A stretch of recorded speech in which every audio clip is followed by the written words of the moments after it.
grâce. Tout est grâce, tout est grâce.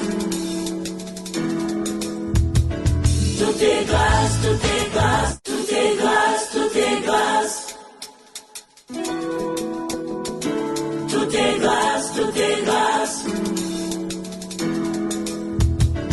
Tout est grâce, tout est grâce. S'avance décontracté vers une foule qui l'attend derrière des grilles. Il se dirige droit vers un homme en t-shirt kaki qui immédiatement lui assène une gifle.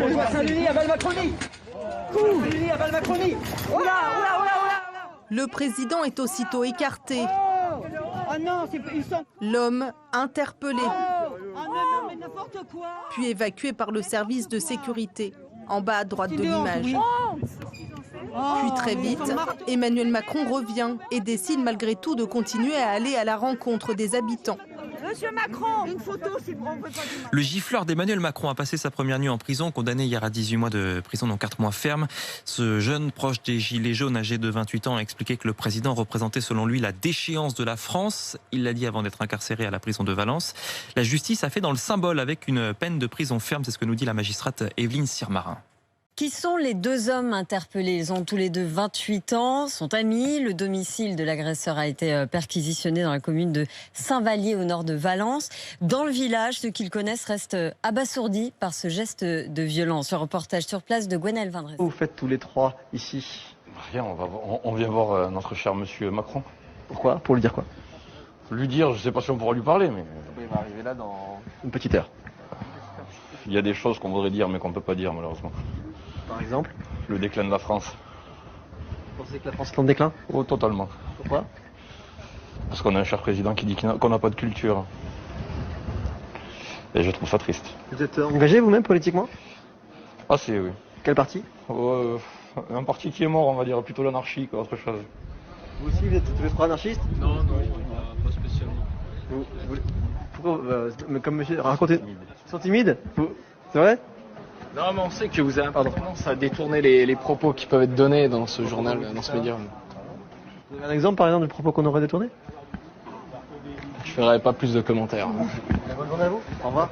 Loïc n'en revient toujours pas. Il a accompagné son ami Damien à Tain-l'Hermitage pour apercevoir et interpeller Emmanuel Macron, mais il ne s'attendait pas à un tel geste. C'est pas quelqu'un qui est du tempérament violent, c'est quelqu'un qui est normalement d'un tempérament très réfléchi. On m'aurait dit Damien est capable de gifler le président, je vous aurais dit non, c'est du mensonge. Je compte bien faire les 2 matchs. Monsieur le Président, je rebondis sur votre réponse et notamment la violence dans notre société démocratique. Votre agresseur, passé aujourd'hui devant la justice, en comparution immédiate, est-ce que vous avez un message à lui adresser? Non, d'abord, je ne veux pas interférer dans le travail de la justice. Je pense que par rapport à ce qui s'est passé, il faut être très simple. D'abord, il faut relativiser et ne rien banaliser. Quand je dis relativiser, c'est pas grave de recevoir une gifle quand on va vers une foule et pour saluer, il y avait 3 dames qui étaient là, qui attendaient depuis très longtemps. C'est l'imprévu, ça peut arriver à tout moment. Je pense que ça ne dit pas quelque chose de plus profond qu'un acte isolé, d'abord. Et il y a eu des moments de très forte tension dans notre pays, de violence, que j'ai eu à vivre comme président au moment de la crise des Gilets jaunes.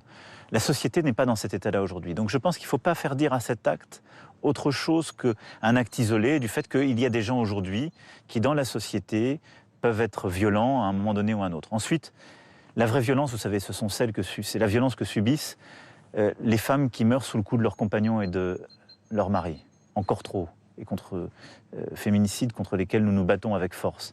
C'est la violence que subissent celles et ceux qui rentrent chez eux, qui sont agressés. Voilà. Ça c'est la vraie violence, celle contre laquelle je veux qu'on continue de se battre, avec de l'autorité, de la force, mais aussi de l'éducation, parce que à la fin des fins, on doit tous vivre en société. Même ceux qui font le pire à un moment donné, ils ont vocation à y revenir. Et donc il faut qu'ils comprennent ce qu'ils ont fait et qu'on les rééduque quand ils n'ont pas été. Tout est grâce, tout est grâce.